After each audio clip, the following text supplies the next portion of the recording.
বৈশাখের শুরু, তাপমাত্রার পারদ বাড়ছে ক্রমাগত। নগর জুড়ে স্বস্তির লেশ মাত্র নেই। শ্রমজীবী থেকে কর্মজীবী, তীব্র তাপপ্রবাহে সবাই নাজেহাল।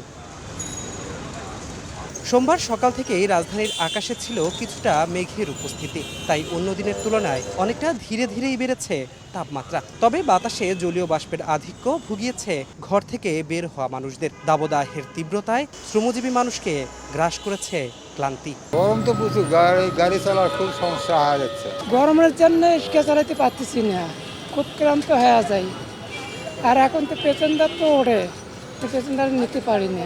অন্য বছর সেই বছরে গরমটা একটু অনেক বেশি, কারণ আর রাস্তাঘাট কাটা ধুলাময়লাতে একটু কষ্ট বেশি হয়। পর্যাপ্ত পরিমাণে পানি খাওয়ার হইতেছি না, ওই প্রস্রাব করে গেলে জ্বালা পড়া শুরু করে দেয়।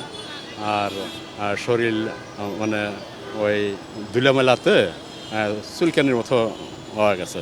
বিকাশে কম খরচে ক্যাশ আউটের লিমিট বেড়ে 50,000, প্রিয় এজেন্টও 2টা।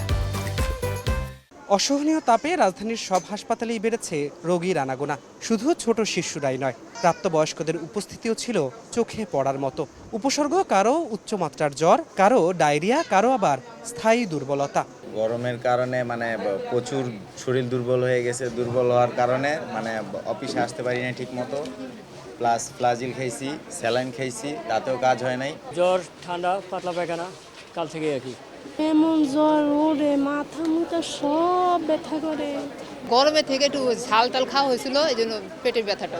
সুখবর দিতে পারেনি আবহাওয়া অফিসও। হিট অ্যালার্ট বাড়িয়েছে আরও 3 দিন। সংস্থাটি বলছে আগামীকাল আবারও বাড়বে তাপমাত্রা। চলমান যে তাপদাহর আপনার সতর্কবার্তা ছিল, এটা আমরা আরও 72 ঘন্টার জন্য এক্সটেনশন করেছি। কিছুটা মেঘ আছে আকাশে এবং তার সাথে একটু বাতাসও রয়েছে। এই কারণে হয়তো আপনার আজকের তাপমাত্রা হয়তো কিছুটা কমতে পারে, তবে উল্লেখযোগ্য ওইভাবে কমবে না। 8 থেকে 10 দিনের মধ্যে লঘুচাপ ও নিম্নচাপের আশঙ্কা নেই বলে জানিয়েছে আবহাওয়া অধিদপ্তর।